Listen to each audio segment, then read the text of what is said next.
Om Shanti 24 October 2025 प्रातः मुरली बाबा कहउछंती मिठे बच्चे बाबा आसिछंती तुम मानंकु घरर रास्ता बताइबा पाई। जदि तुमे आत्म अभिमानी होई रहिबो तेबे एही रास्ता को सहजरे देखि परिबो। बाबा आसिछंती तुम मानंकु घरर रास्ता बताइबा पाई। जदि तुमे आत्म अभिमानी होई रहिबो तेबे एही रास्ता को सहजरे देखि परिबो। प्रश्न संगम जुगरे एपरी केउ ज्ञान मिलिछि जहा द्वारा सत्ययुगी देवता मानंकु मोहजित कुहाजिबो। संगम जुगरे एपरी केउ ज्ञान मिलिछि जहा द्वारा सत्ययुगी देवता मानंकु मोहजित कुहाजिबो। उत्तर संगमरे बाबा तुम मानंकु अमर कथा सुनाई अमर आत्मार ज्ञान देइछंती। तुमको ज्ञान मिलिला जे एहा हेउछि पूर्व प्रस्तुत अविनाशी ड्रामा।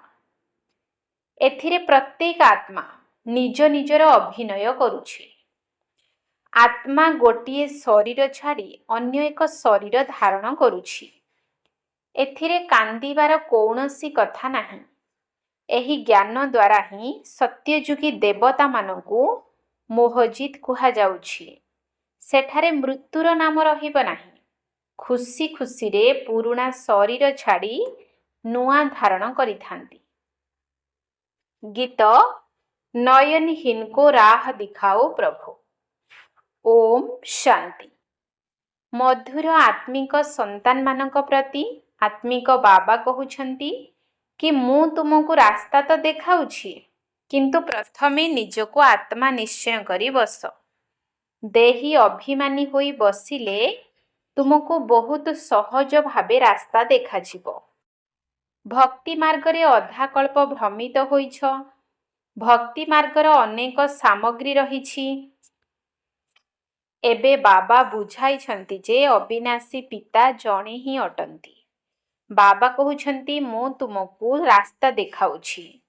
दुनियार लोक मानंकु एहा मध्य जणा नाही जे ईश्वर केउ रास्ता देखाउछंती। मुक्ति जीवन मुक्ति गति सद्गतिर रास्ता देखाउछंती। शांति धाम को मुक्ति कुहा जाए। आत्मा शरीर बिना किछि भी कहि परिबो नाही। कर्मेंद्रिय द्वारा ही शब्द उच्चारित होइथाए। मुख द्वारा शब्द उच्चारित हुए। मुख न खोलिले शब्द केउठारु आसीबो। कर्म करिबा पाई आत्मा को एही अंग प्रत्यंग मिलिछि। तुमे रावण राज्य रे विकर्म करिथाओ। एही विकर्म छी छी कर्म होइथाए। सत्य जुगरे रावण न थाए तेणु कर्म अकर्म होई जाइथाए। सेठारे पांच विकार न थाए ताहाकु स्वर्ग कुहा जाए। भारतवासी प्रथमे स्वर्गवासी थिले एबे पुणी नर्कवासी कुहाजिबो। समस्ते विषय बैतरणी नदी रे उबुटुबु हेउछंती। समस्ते परस्पर को दुख देई चालिछंती। वर्तमान कहउछंती बाबा एपरी जागा को नेई चालो जेउठी दुखर नाम नथिबो। ताहा तो जेतेबेले भारत स्वर्ग थिला सेतेबेले दुखर नाम ही नथिला। आमे स्वर्गरु नर्क को आसीगले एबे पुनर्बार स्वर्ग को जिबार अछि। एहा हेउछि खेल। बाबा आसी पिला मानंकु बुझाउछंती एहा हेउछि प्रकृत सत्संग। एइठी तुमे सत्य पितांकु मने पकाउछ। सिए ही सर्वोच्च भगवान अटंती। से हेउछंती रचयिता। तांकठारु संपत्ति मिलुछि। बाबा ही पिला मानंकु संपत्ति देबे ना। लौकिक पिता थिबा सत्वे मध्य समस्ते हे भगवान हे परमपिता परमात्मा दया कर एही भली स्मरण करिथांती। भक्ति मार्गरे धक्का खाई खाई दुखी होई जाइछंती। कहउछंती जे हे प्रभु आमको सुख शांतिर संपत्ति दियंतु। एहा तो केवल बाबा ही देई परिबे। ताहा पुणी 21 जन्म पाई हिसाब करिबा उचित ना। सत्य जुगरे एमानकर जेबे राज्य थिला सेतेबेले निश्चित कम मनुष्य थिबे। एक धर्म थिला एक ही राज्य थिला। ताको ही स्वर्ग बा सुख धाम कुहा जाए। ନୂଆ ଦୁନିଆକୁ ସତୋ ପ୍ରଧାନ, ପୁରୁଣା ଦୁନିଆକୁ ତମୋ ପ୍ରଧାନ କୁହାଯିବ। ପ୍ରତ୍ୟେକ ଜିନିଷ ପ୍ରଥମେ ସତୋ ପ୍ରଧାନ, ପୁଣି ସତୋ ରଜୋ ତମୋ ହୋଇଥାଏ। ଛୋଟ ପିଲାମାନଙ୍କୁ ସତୋ ପ୍ରଧାନ କୁହାଯିବ। ଛୋଟ ପିଲାମାନଙ୍କୁ ମହାତ୍ମାଙ୍କ ଠାରୁ ମଧ୍ୟ ଶ୍ରେଷ୍ଠ ବୋଲି କୁହାଯାଏ। ମହାତ୍ମାମାନେ ତ ଜନ୍ମ ନେଇ ପୁଣି ବଡ଼ ହେବା ପରେ ବିକାରର ଅନୁଭବ କରି ଘରଦ୍ୱାର ଛାଡ଼ି ଚାଲିଯାଆନ୍ତି। ଛୋଟ ପିଲାମାନଙ୍କୁ ତ ବିକାର କ'ଣ ଜଣା ନଥାଏ, ତେଣୁ ସେମାନେ ନିଷ୍ପାପ ହୋଇଥାନ୍ତି। ତେଣୁ ମହାତ୍ମାମାନଙ୍କ ଠାରୁ ମଧ୍ୟ ସେମାନଙ୍କୁ ଶ୍ରେଷ୍ଠ କୁହାଯାଏ। ଦେବତାମାନଙ୍କର ମହିମା ଗାନ କରନ୍ତି, ସର୍ବଗୁଣ ସମ୍ପନ୍ନ। ସାଧୁମାନଙ୍କର ଏପରି ମହିମା କେବେ କରାଯାଏ ନାହିଁ। ବାବା ହିଂସା ଏବଂ ଅହିଂସାର ଅର୍ଥ ବୁଝାଇଛନ୍ତି। କାହାକୁ ମାରିବା, ଏହାକୁ ହିଂସା କୁହାଯାଏ। ବିକାରଗ୍ରସ୍ତ ହେବା, ଏହା ହେଉଛି ସବୁଠାରୁ ବଡ଼ ହିଂସା। ଦେବତାମାନେ ହିଂସକ ନୁହନ୍ତି, ସେମାନେ କାମ ବିକାରର ଅଧୀନ ହୁଅନ୍ତି ନାହିଁ। ବାବା କହୁଛନ୍ତି, ତୁମ୍ଭମାନଙ୍କୁ ମନୁଷ୍ୟରୁ ଦେବତା କରିବା ପାଇଁ ବର୍ତ୍ତମାନ ମୁଁ ଆସିଛି। ସତ୍ୟଯୁଗରେ ଦେବତା ଥାନ୍ତି, ଏଠାରେ କେହି ବି ନିଜକୁ ଦେବତା କହିପାରିବେ ନାହିଁ। ନିଜକୁ ଭାବିଥାନ୍ତି ଯେ ଆମେ ହେଉଛୁ ପାପୀ, ନୀଚ, ବିକାରୀ। ତେବେ ନିଜକୁ ଦେବତା କିପରି କହିପାରିବେ? ତେଣୁ ତ ହିନ୍ଦୁ ଧର୍ମ କହିଦେଇଛନ୍ତି। ବାସ୍ତବରେ ସତ୍ୟଯୁଗରେ ଆଦି ସନାତନ ଦେବୀ ଦେବତା ଧର୍ମ ହିଁ ଥିଲା। ହିନ୍ଦୁ ଅକ୍ଷର ତ ହିନ୍ଦୁସ୍ତାନ ଶବ୍ଦରୁ ବାହାର କରିଛନ୍ତି। ସେମାନେ ପୁଣି ହିନ୍ଦୁ ଧର୍ମ କହିଦେଇଛନ୍ତି। ତୁମେ ଯଦି କହିବ ଆମେ ଦେବତା ଧର୍ମର, ତେବେ ବି ହିନ୍ଦୁ ତାଲିକାରେ ଲେଖିଦେବେ। କହିବେ ଆମ ତାଲିକାରେ ହିନ୍ଦୁ ଧର୍ମ ହିଁ ଅଛି। ପତିତ ହୋଇଥିବା କାରଣରୁ ନିଜକୁ ଦେବତା କହିପାରନ୍ତି ନାହିଁ। ଏବେ ତୁମେ ଜାଣୁଛ ଯେ ଆମେ ପୂଜ୍ୟ ଦେବତା ଥିଲୁ, ବର୍ତ୍ତମାନ ପୂଜାରୀ ହୋଇଛୁ। ପୂଜା ମଧ୍ୟ ପ୍ରଥମେ ଶିବଙ୍କର ହିଁ କରାଯାଏ, ପୁଣି ପୂଜାରୀମାନେ ବ୍ୟଭିଚାରୀ ହୋଇଯାଆନ୍ତି। ଏକମାତ୍ର ବାବାଙ୍କ ଠାରୁ ହିଁ ସମ୍ପତ୍ତି ମିଳିଥାଏ। ଦେବୀ ତ ଅନେକ ପ୍ରକାରର ଅଛନ୍ତି, ତାଙ୍କଠାରୁ କୌଣସି ସମ୍ପତ୍ତି ମିଳେ ନାହିଁ। ଏହି ବ୍ରହ୍ମାଙ୍କ ଠାରୁ ମଧ୍ୟ ତୁମକୁ ସମ୍ପତ୍ତି ମିଳେ ନାହିଁ। ଜଣେ ହେଉଛନ୍ତି ନିରାକାରୀ ପିତା, ଅନ୍ୟ ଜଣେ ଶରୀରଧାରୀ ପିତା। ସାକାରୀ ପିତା ଥାଇ ମଧ୍ୟ ହେ ଭଗବାନ, ହେ ପରମପିତା କହିଥାନ୍ତି। ଲୌକିକ ପିତାଙ୍କୁ ଏପରି କହିବେ ନାହିଁ। ତେବେ ପିତାଙ୍କ ଠାରୁ ସମ୍ପତ୍ତି ମିଳିଥାଏ। ପତି ଓ ପତ୍ନୀ ହାଫ୍ ପାର୍ଟନର ଅର୍ଥାତ୍ ଅଧା ଭାଗିଦାର ଅଟନ୍ତି। ତେଣୁ ତାଙ୍କୁ ଅଧା ଭାଗ ମିଳିବା ଉଚିତ। ପ୍ରଥମେ ଅଧା ଅଲଗା କରି ପତ୍ନୀକୁ ଦେବା ପରେ ବାକି ଅଧା ଅଂଶ ପିଲାମାନଙ୍କୁ ଦେବା ଉଚିତ। କିନ୍ତୁ ଆଜିକାଲି ତ ପିଲାମାନଙ୍କୁ ହିଁ ସମସ୍ତ ସମ୍ପତ୍ତି ଦେଇ ଦେଉଛନ୍ତି। କେତେକଙ୍କର ପିଲାମାନଙ୍କ ପ୍ରତି ବହୁତ ମୋହ ଥାଏ, ଭାବନ୍ତି ଯେ ଆମେ ମରିଗଲା ପରେ ସନ୍ତାନ ହିଁ ହକଦାର ହେବେ। ଆଜିକାଲିର ପିଲାମାନେ ତ ବାପା ଚାଲିଗଲା ପରେ ମାଆଙ୍କୁ ପଚାରୁନାହାନ୍ତି। କେତେକ ମାତୃସ୍ନେହୀ ଅଛନ୍ତି, ଆଉ କେହି ପୁଣି ମାତୃଦ୍ରୋହୀ ମଧ୍ୟ ହୋଇଥାନ୍ତି। ଆଜିକାଲି ଅଧିକାଂଶ ସନ୍ତାନ ମାତୃଦ୍ରୋହୀ ହେଉଛନ୍ତି। ସବୁ ପଇସା ଫାଲତୁରେ ଖର୍ଚ୍ଚ କରି ଉଡ଼ାଇ ଦେଉଛନ୍ତି। ଧର୍ମର ସନ୍ତାନମାନେ ମଧ୍ୟ କେତେକ ଏପରି ଅଛନ୍ତି, ଯିଏକି ମାତା ପିତାଙ୍କୁ ବହୁତ ହଇରାଣ କରନ୍ତି। ଏବେ ପିଲାମାନେ ଗୀତ ଶୁଣିଲେ କହୁଛନ୍ତି, ବାବା ଆମକୁ ସୁଖର ରାସ୍ତା ଦେଖାଅ, ଯେଉଁଠି ସୁଖ ଅଛି। ରାବଣ ରାଜ୍ୟରେ ତ ସୁଖ ହୋଇପାରିବ ନାହିଁ। ଭକ୍ତି ମାର୍ଗରେ ତ ଏତିକି ବି ବୁଝି ପାରୁନାହାନ୍ତି ଯେ ଶିବ ଅଲଗା, ଶଙ୍କର ଅଲଗା। ବାସ୍ ମୁଣ୍ଡ ପିଟୁଥାଅ, ଶାସ୍ତ୍ର ପଢ଼ୁଥାଅ। ଆଚ୍ଛା, ଏଥିରୁ କ'ଣ ମିଳିବ? କିଛି ହେଲେ ବି ଜଣା ନାହିଁ। ଏକମାତ୍ର ବାବା ହିଁ ସମସ୍ତଙ୍କର ଶାନ୍ତି ଏବଂ ସୁଖର ଦାତା ଅଟନ୍ତି। ସତ୍ୟଯୁଗରେ ସୁଖ ବି ଅଛି ତ ଶାନ୍ତି ବି ଅଛି। ଭାରତରେ ସୁଖ ଶାନ୍ତି ଥିଲା, ଏବେ ନାହିଁ। ତେଣୁ ଭକ୍ତି କରି ଦ୍ୱାର ଦ୍ୱାର ଭ୍ରମିତ ହେଉଛନ୍ତି। ଏବେ ତୁମେ ଜାଣିଛ ଯେ ଶାନ୍ତିଧାମ ସୁଖଧାମକୁ ଏକମାତ୍ର ବାବା ହିଁ ନେଇଯାଉଛନ୍ତି। ବାବା, ଆମେ କେବଳ ଆପଣଙ୍କୁ ମନେ ପକାଇବୁ, ଆପଣଙ୍କ ଠାରୁ ହିଁ ସମ୍ପତ୍ତି ନେବୁ। ବାବା କହୁଛନ୍ତି, ଦେହ ସହିତ ଦେହର ସବୁ ସମ୍ବନ୍ଧକୁ ଭୁଲି ଯିବାର ଅଛି। ଏକା ବାବାଙ୍କୁ ହିଁ ମନେ ପକାଇବାର ଅଛି। ଆତ୍ମାକୁ ଏଇଠାରେ ହିଁ ପବିତ୍ର ହେବାର ଅଛି। ଯୋଗଯୁକ୍ତ ନ ହେଲେ ଦଣ୍ଡ ଭୋଗିବାକୁ ପଡ଼ିବ। ପଦ ମଧ୍ୟ ଭ୍ରଷ୍ଟ ହୋଇଯିବ। ତେଣୁ ବାବା କହୁଛନ୍ତି, ଯୋଗର ମେହନତ କର। ଆତ୍ମାମାନଙ୍କୁ ବୁଝାଉଛନ୍ତି। ଆଉ କୌଣସି ସତ୍ସଙ୍ଗ ଆଦିରେ ଏପରି ନାହିଁ। ଯେଉଁଠାରେ ଏପରି କହିବେ, ହେ ଆତ୍ମିକ ସନ୍ତାନମାନେ, ଏହା ହେଉଛି ଆଧ୍ୟାତ୍ମିକ ଜ୍ଞାନ, ଯାହାକି ଆତ୍ମିକ ପିତାଙ୍କ ଠାରୁ ସନ୍ତାନମାନଙ୍କୁ ମିଳୁଛି। ରୁହ ଅର୍ଥାତ୍ ନିରାକାର। ଶିବ ମଧ୍ୟ ନିରାକାର ଅଟନ୍ତି ନା? ତୁମର ଆତ୍ମା ମଧ୍ୟ ବିନ୍ଦୁ, ବହୁତ ଛୋଟ। ଦିବ୍ୟ ଦୃଷ୍ଟି ବିନା ତାକୁ କେହି ଦେଖିପାରିବେ ନାହିଁ। ଦିବ୍ୟ ଦୃଷ୍ଟି ବାବା ହିଁ ଦିଅନ୍ତି। ଭକ୍ତମାନେ ବସି ହନୁମାନ, ଗଣେଶ ଆଦିଙ୍କର ପୂଜା କରୁଛନ୍ତି। ତେବେ ବର୍ତ୍ତମାନ ତାଙ୍କର ସାକ୍ଷାତକାର କିପରି ହେବ? ବାବା କହୁଛନ୍ତି, ମୁଁ ହିଁ ହେଉଛି ଦିବ୍ୟ ଦୃଷ୍ଟି ଦାତା। ଯିଏ ବହୁତ ଭକ୍ତି କରନ୍ତି ସେମାନଙ୍କୁ ମୁଁ ହିଁ ସାକ୍ଷାତକାର କରାଇଥାଏ। କିନ୍ତୁ ଏଥିରେ ଫାଇଦା କିଛି ବି ହୁଏ ନାହିଁ, କେବଳ ଖୁସି ହୋଇଯାଆନ୍ତି। ପାପ ତ କରିଥାନ୍ତି, କିଛି ବି ତ ମିଳେ ନାହିଁ। ପାଠ ପଢ଼ା ବିନା କ'ଣ କିଛି ହୋଇପାରିବ? ଦେବତାମାନେ ସର୍ବଗୁଣ ସମ୍ପନ୍ନ ଅଟନ୍ତି। ତୁମେ ମଧ୍ୟ ଏହିପରି ହୁଅ ନା? ଆଉ ସବୁ ହେଉଛି ଭକ୍ତି ମାର୍ଗର ସାକ୍ଷାତକାର।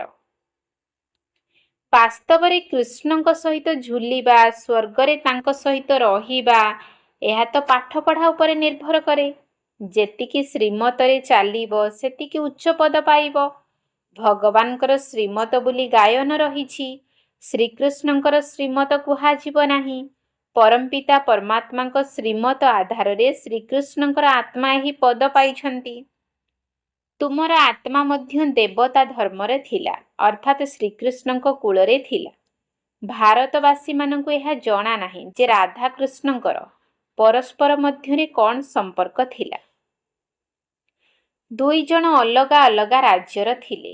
ପୁଣି ସ୍ୱୟଂବର ପରେ ଲକ୍ଷ୍ମୀ ନାରାୟଣ ହୋଇଥାନ୍ତି। ଏହିସବୁ କଥା ବାବା ହିଁ ଆସି ବୁଝାଉଛନ୍ତି। ଏବେ ତୁମେ ସ୍ୱର୍ଗର ରାଜକୁମାର ରାଜକୁମାରୀ ହେବା ପାଇଁ ପଢ଼ୁଛ। ରାଜକୁମାର କୁମାରୀଙ୍କର ଯେତେବେଳେ ସ୍ୱୟଂବର ହୁଏ ସେତେବେଳେ ନାମ ବଦଳିଯାଏ। ତେବେ ବାବା ପିଲାମାନଙ୍କୁ ଏହିପରି ଦେବତା କରୁଛନ୍ତି। ଯଦି ବାବାଙ୍କ ଶ୍ରୀମତରେ ଚାଲିବ ତେବେ ତୁମେ ଦେବତା ହୋଇପାରିବ। ତୁମେ ହେଉଛ ମୁଖ ବଂଶାବଳୀ, ସେମାନେ ହେଲେ ଗର୍ଭଜାତ ସନ୍ତାନ। ଦୁନିଆର ବ୍ରାହ୍ମଣମାନେ ହାତଗଣ୍ଠି ପକାଇଥାନ୍ତି କାମ ଚିତାରେ ବସାଇବା ପାଇଁ। ଏବେ ତୁମେ ସତ୍ୟ ସତ୍ୟ ବ୍ରାହ୍ମଣମାନେ କାମ ଚିତାରେ ଓହ୍ଲାଇ ଜ୍ଞାନ ଚିତାରେ ବସାଇବା ପାଇଁ ହସ୍ତଗଣ୍ଠି ବାନ୍ଧୁଛ।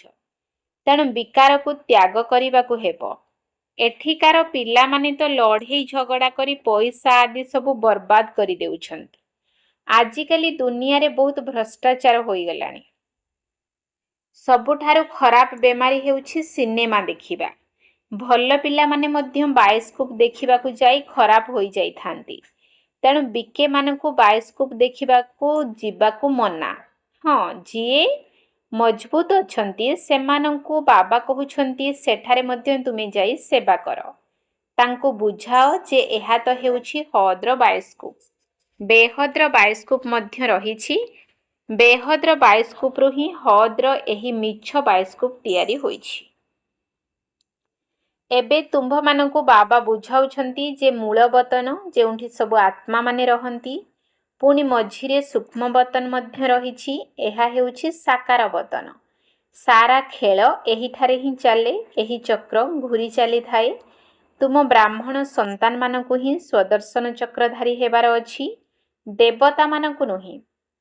କିନ୍ତୁ ଏହି ଅଳଙ୍କାର ବ୍ରାହ୍ମଣମାନେ ପୁରୁଷାର୍ଥୀ ହୋଇଥିବାରୁ ତାଙ୍କୁ ଦିଆଯାଏ ନାହିଁ। ଆଜି ଭଲ ଭାବରେ ଚାଲୁଛନ୍ତି, କାଲି ତଳକୁ ଚାଲି ଯାଇଥାନ୍ତି। ତେଣୁ ଦେବତାମାନଙ୍କୁ ଅଳଙ୍କାର ଦେଇ ଦେଇଛନ୍ତି। ଶ୍ରୀକୃଷ୍ଣଙ୍କ ପାଇଁ ଦେଖାନ୍ତି ଯେ ସ୍ୱଦର୍ଶନ ଚକ୍ର ଦ୍ୱାରା ଅକାସୁର ବକାସୁର ଆଦିଙ୍କୁ ମାରିଲେ। ତାଙ୍କୁ ତ ଅହିଂସା ପରମ ଧର୍ମ କୁହାଯାଉଛି। ପୁଣି ସେ ହିଂସା କିପରି କରିବେ?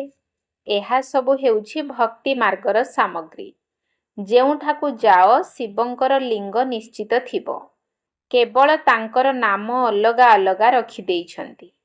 ମାଟିର ଅନେକ ଦେବୀ ମୂର୍ତ୍ତି ତିଆରି କରନ୍ତି। ହଜାର ହଜାର ଟଙ୍କା ଖର୍ଚ୍ଚ କରି ସଜାନ୍ତି, ତିଆରି କରି ପୂଜା କରନ୍ତି, ପାଳନା କରି ପୁଣି ପାଣିରେ ଡୁବାଇ ଦିଅନ୍ତି। କଣ୍ଢେଇ ପୂଜାରେ କେତେ ପଇସା ଖର୍ଚ୍ଚ କରୁଛନ୍ତି, ହେଲେ କିଛି ବି ତ ମିଳିଲା ନାହିଁ। ବାବା ବୁଝାଉଛନ୍ତି ଏହା ସବୁ ପଇସା ବର୍ବାଦ କରିବାର ଭକ୍ତି ଅଟେ, ଯାହାଦ୍ୱାରା ସିଡ଼ିରୁ ତଳକୁ ଖସି ଆସିଛନ୍ତି। ବାବା ଆସିଲେ ତେବେ ସମସ୍ତଙ୍କର ଉନ୍ନତିର କଳା ହୋଇଥାଏ। ବାବା ସମସ୍ତଙ୍କୁ ଶାନ୍ତିଧାମ ସୁଖଧାମକୁ ନେଇଯାଆନ୍ତି। ଏଠାରେ ପଇସା ବର୍ବାଦ କରିବାର କୌଣସି କଥା ନାହିଁ। ପୁଣି ଭକ୍ତି ମାର୍ଗରେ ତୁମେ ପଇସା ବର୍ବାଦ କରି କରି ଦେବାଳିଆ ହୋଇଯାଇଛ। ସ୍ୱଚ୍ଛଳ ଏବଂ ଦେବାଳିଆ ହେବାର କଥା ବାବା ବସି ବୁଝାଉଛନ୍ତି। ତୁମେ ଏଇ ଲକ୍ଷ୍ମୀ ନାରାୟଣଙ୍କ ରାଜ କୂଳର ଥିଲ ନା? ବର୍ତ୍ତମାନ ତୁମକୁ ନରରୁ ନାରାୟଣ ହେବାର ଶିକ୍ଷା ବାବା ଦେଉଛନ୍ତି। ସେହି ପଣ୍ଡିତମାନେ ତିଜ୍ରି କଥା ବା ତୃତୀୟ ନେତ୍ରର କଥା ଅମର କଥା ଶୁଣାନ୍ତି। ସେସବୁ ମିଛ। କିନ୍ତୁ ଏହା ହେଉଛି ପ୍ରକୃତ ତିଜ୍ରିର କଥା, ଯାହାଦ୍ୱାରା ଆତ୍ମାର ଜ୍ଞାନର ତୃତୀୟ ନେତ୍ର ଖୋଲି ଯାଉଛି। ସାରା ଚକ୍ର ବୁଦ୍ଧିରେ ଆସିଯାଉଛି। ତୁମକୁ ଜ୍ଞାନର ତୃତୀୟ ନେତ୍ର ମିଳୁଛି। ଅମର କଥା ମଧ୍ୟ ଶୁଣୁଛ। ଅମର ବାବା ତୁମକୁ କଥା ଶୁଣାଉଛନ୍ତି। ଅମରପୁରୀର ମାଲିକ କରାଉଛନ୍ତି। ଅମରପୁରୀରେ ତ ତୁମର କେବେ ବି ମୃତ୍ୟୁ ହୁଏ ନାହିଁ। ଏଠାରେ ତ ମନୁଷ୍ୟମାନଙ୍କୁ କେତେ କାଳର ଭୟ ରହୁଛି। ସେଠାରେ ଡରିବାର କାନ୍ଦିବାର କୌଣସି କଥା ନାହିଁ। ଖୁସିରେ ପୁରୁଣା ଶରୀର ଛାଡ଼ି ନୂଆ ନିଅନ୍ତି। ଏଠାରେ ଦେହ ତ୍ୟାଗ କଲେ ମନୁଷ୍ୟମାନେ କେତେ କାନ୍ଦନ୍ତି। ଏହା ହେଉଛି କାନ୍ଦିବାର ଦୁନିଆ। ବାବା କହୁଛନ୍ତି ଏହା ତ ହେଉଛି ପୂର୍ବ ନିର୍ମିତ ଡ୍ରାମା। ପ୍ରତ୍ୟେକ ଆତ୍ମା ନିଜ ନିଜର ଅଭିନୟ କରି ଚାଲିଛନ୍ତି। ଏଇ ଦେବତାମାନେ ମୋହଜିତ ଅଟନ୍ତି ନା? ଏଇ ଦୁନିଆରେ ତ ଅନେକ ଗୁରୁ ଅଛନ୍ତି, ଯାହାଙ୍କଠାରୁ ଅନେକ ମତ ମିଳୁଛି। ପ୍ରତ୍ୟେକ ବ୍ୟକ୍ତିଙ୍କର ନିଜସ୍ୱ ମତ ଥାଏ। ସନ୍ତୋଷୀ ଦେବୀ ବୋଲି ଜଣେ ଅଛନ୍ତି, ଯାହାଙ୍କର ପୂଜା ହୋଇଥାଏ। ତେବେ ସନ୍ତୋଷୀ ଦେବୀମାନେ ତ ସତ୍ୟ ଯୁଗରେ ହେବେ। ଏଠାରେ କୁଆଡ଼ୁ ଆସିବେ? ସତ୍ୟ ଯୁଗରେ ଦେବତାମାନେ ସର୍ବଦା ସନ୍ତୁଷ୍ଟ ଥାଆନ୍ତି। ଏଠାରେ ତ କିଛି ନା କିଛି ଆଶା ରହିଥାଏ। ସେଠାରେ କୌଣସି ଆଶା ନଥାଏ। ବାବା ସମସ୍ତଙ୍କୁ ସନ୍ତୁଷ୍ଟ କରି ଦେଉଛନ୍ତି। ତୁମେ ପଦମ୍ପତି ହୋଇଯାଉଛ। କୌଣସି ଅପ୍ରାପ୍ତ ବସ୍ତୁ ନଥାଏ। ଯାହାର ପ୍ରାପ୍ତି ପାଇଁ ଚିନ୍ତା ହେବ, ସେଠାରେ ଚିନ୍ତା ହିଁ ନଥାଏ। ବାବା କହୁଛନ୍ତି ମୁଁ ହିଁ ହେଉଛି ସମସ୍ତଙ୍କର ସଦ୍ଗତି ଦାତା। ତୁମ୍ଭ ସନ୍ତାନମାନଙ୍କୁ 21 ଜନ୍ମ ପାଇଁ ଖୁସି ହିଁ ଖୁସି ଦେଇଥାନ୍ତି।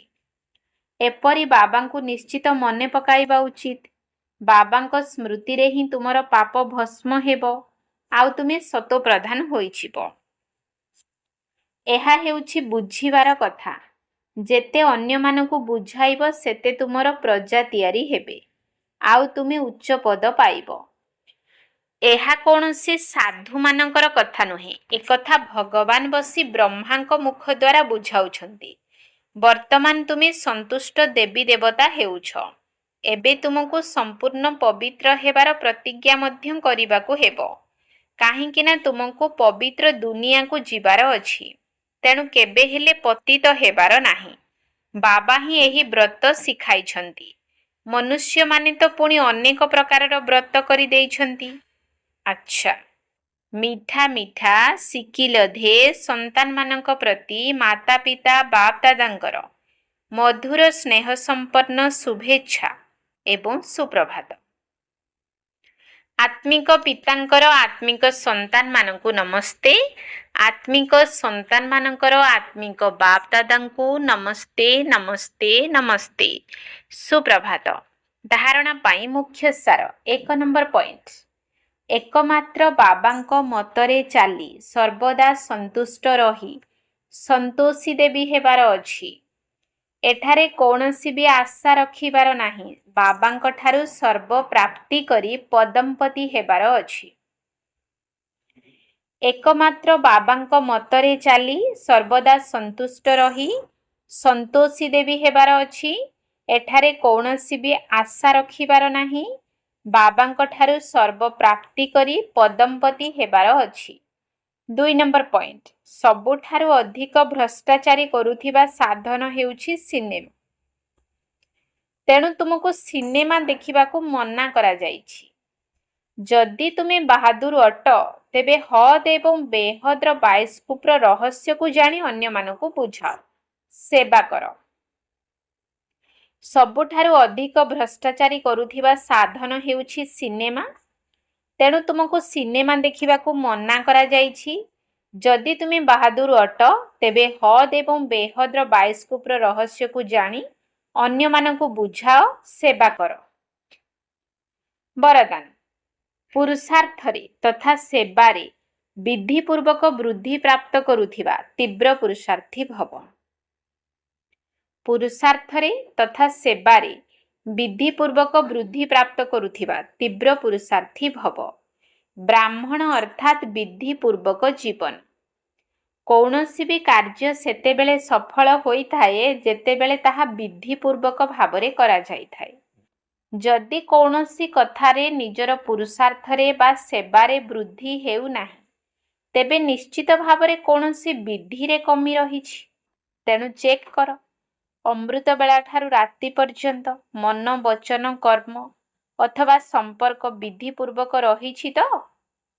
ଅର୍ଥାତ୍ ବୃଦ୍ଧି ହୋଇଛି ତ? ଯଦି ହୋଇନାହିଁ ତେବେ କାରଣକୁ ଚିନ୍ତା କର ଏବଂ ତାର ନିବାରଣ କର। ତେବେ ଆଉ ନିରାଶ ହେବ ନାହିଁ। ଯଦି ତୁମର ଜୀବନ ବିଧିପୂର୍ବକ ଅଟେ, ତେବେ ବୃଦ୍ଧି ନିଶ୍ଚିତ ହେବ ଏବଂ ତୁମେ ତୀବ୍ର ପୁରୁଷାର୍ଥୀ ହୋଇଯିବ। ସ୍ଲୋଗାନ ସ୍ୱଚ୍ଛତା ଏବଂ ସତ୍ୟତାରେ ସମ୍ପନ୍ନ ହେବା ହିଁ ସଚ୍ଚା ପବିତ୍ରତା ଅଟେ। ସ୍ୱଚ୍ଛତା ଏବଂ ସତ୍ୟତାରେ ସମ୍ପନ୍ନ ହେବା ହିଁ ସଚ୍ଚା ପବିତ୍ରତା ଅଟେ। ଅବ୍ୟକ୍ତ ଇଶାରା ନିଜ ପ୍ରତି ଏବଂ ସମସ୍ତଙ୍କ ପ୍ରତି ନିଜର ସଂକଳ୍ପ ଦ୍ୱାରା ଯୋଗର ଶକ୍ତିଗୁଡ଼ିକୁ ପ୍ରୟୋଗ କର। ଯେତେବେଳେ ବାଣୀ ଦ୍ୱାରା କୌଣସି କାର୍ଯ୍ୟରେ ସିଦ୍ଧି ମିଳୁନାହିଁ, ସେତେବେଳେ କହୁଛ ଇଏ ବାଣୀ ଦ୍ୱାରା ବୁଝିବେ ନାହିଁ, ବରଂ ଶୁଭ ଭାବନା ଦ୍ୱାରା ପରିବର୍ତ୍ତନ ହେବେ।